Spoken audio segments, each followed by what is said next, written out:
voyage en Afrique, au Sénégal, qu'on a été sensibilisé un petit peu par les conditions de développement, je dirais, des enfants à une quarantaine de kilomètres de Dakar, à Sendou.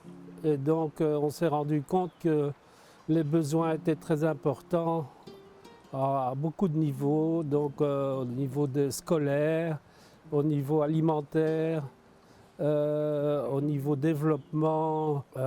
Sensibilisé par ça, on a pensé que ce serait bien de faire une action à notre niveau pour essayer d'agir positivement. À mon retour du Sénégal, j'ai été soutenue par l'ASBL FEMIC qui fait tout un travail aussi autour du développement dans les pays du Sud.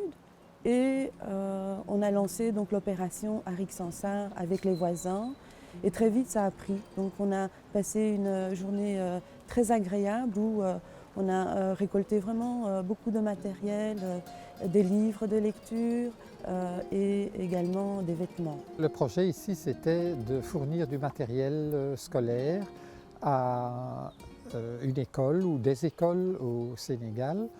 Et j'ai trouvé que c'était une idée intéressante parce que d'abord ça se situait dans le prolongement de ce que j'ai fait en Belgique. Et ensuite, je trouve que c'était une occasion de participer à une activité pareille, un projet pareil à l'étranger.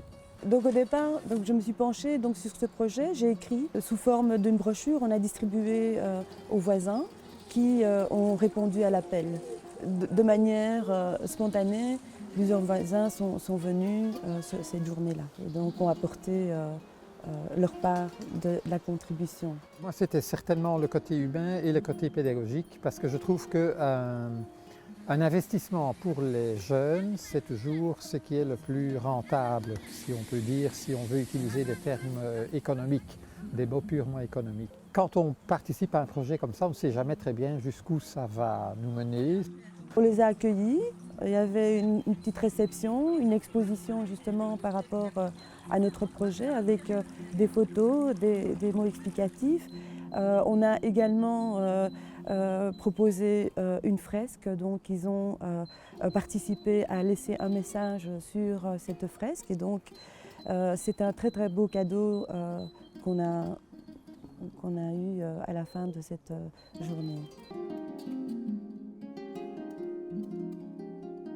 C'est pour ça qu'on essaye aussi sensibiliser certaines écoles à ce problème et surtout les jeunes qui sont en phase éducative et pour qu'ils se rendent compte finalement que leur situation ici en Belgique est privilégiée et qu'il y a énormément de choses à faire pour permettre à tous les enfants, si possible, de vivre dans les meilleures conditions. Au niveau de la pédagogie, vu la situation rencontrée à Sendou, c'était vraiment de récolter du matériel pour soutenir les actions qui sont menées par Give One Project, qui est notre partenaire, et de favoriser la scolarité des enfants là-bas.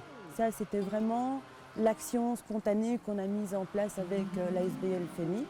Nous travaillons avec deux écoles situées en Wallonie et à Bruxelles, sur des questions liées par exemple à la souveraineté alimentaire. C'est ça qui est bien, je trouve, c'est qu'on leur donne des moyens, mais c'est eux qui en feront ce qu'ils voudront en faire aussi. C'est comprendre pour pouvoir aussi agir collectivement.